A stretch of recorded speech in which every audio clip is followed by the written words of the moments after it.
approaches it differently and see what it comes out. Do you think you've experienced that where it hallucinates? So I think if I were to using it more and I was expanding on the questions that I'm asking or digging deeper, that I probably would run into that. So for the most part, I still use the free versions of ChatGPT and Gronk. I'm not paying the subscription. You guys talked about some of that, I think, on a recent, just before Easter. I'm able to get most of the information that I'm looking for right now and playing around with it without having to pay for a subscription. So time me out after a certain number of questions or prompts, and so then I just come back to it the next day, or I'll come back to a conversation that I had maybe a week or two ago, and I'll just ask it for an update on something or to expand on it a little bit more. So I just don't think that I'm using it often enough or digging deep enough where I've run into that situation. Don't forget the cheat code that we just put in the last lesson too. If it times out, just copy and paste it into another one and use it that way. Bill and Burke, have you guys experienced where you think it may be hallucinating or giving you incorrect information? I have a little bit, and I'm glad we did that class, because now I'm better equipped to deal with it and better equipped to prompt it to get it out of that cycle. Because I can't give you the specific example. I'm mad with Claude right now, so I can give you some details on why I'm upset at Claude later. But I'm better equipped, number one, to recognize it. It to me, it's like fish emails at work. Remember when they used to start testing us at work with the fish emails, and I'm not paying that much attention. I see it's a email from somebody, so I learned the hard way. Well, now I'm hypersensitive to fish emails at work. Too much. Most of us, too much. Yeah, I get them all the time, and so and a lot of times it's my own company that's fishing me to make sure I'm paying attention. So I am paying more attention. I see this as a similar sort of parallel as the hallucinations.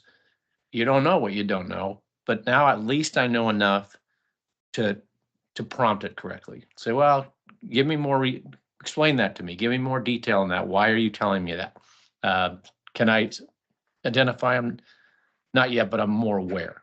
So that part I appreciate.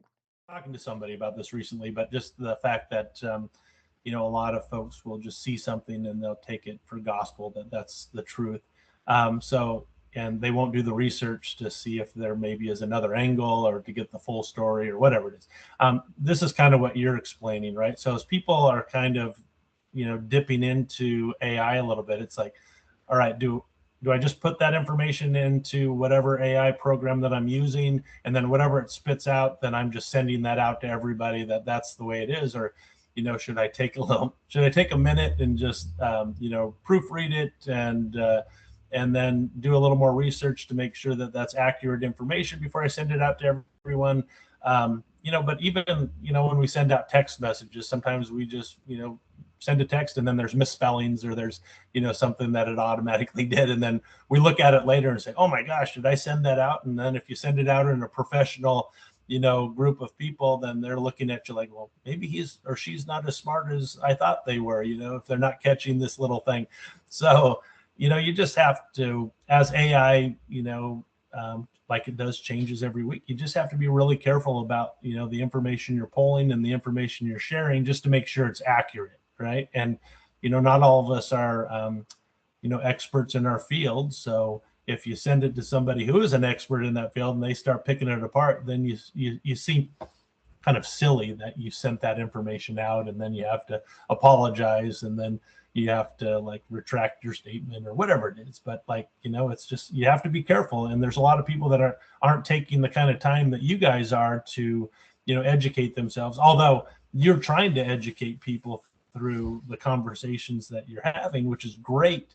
And the more people you can touch, then that's going to be a good thing. But I think there's still a lot of people out there that just don't understand that they're maybe sending out false information or hallucinations or whatever it is. Experience, Bill? I have, just like 2 years ago, for the heck of it, I put my name into ChatGPT just to see what it found out.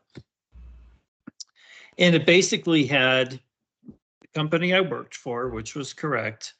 It had my title as completely different than anything that I would ever want to do.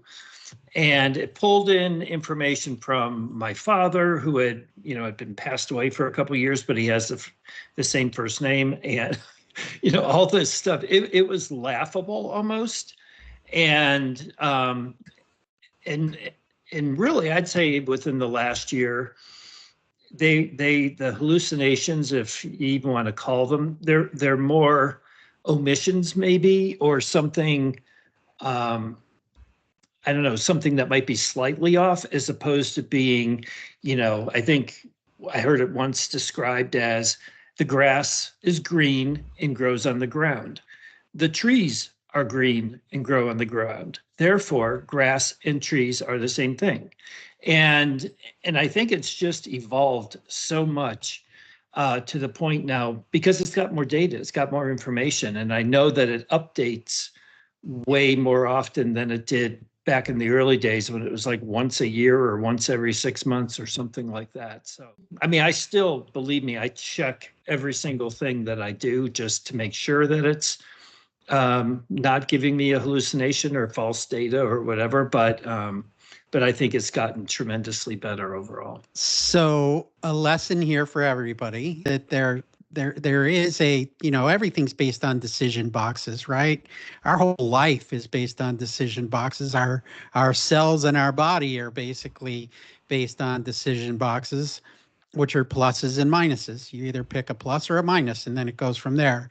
Well, there's a decision box associated with Claude that says do not pass along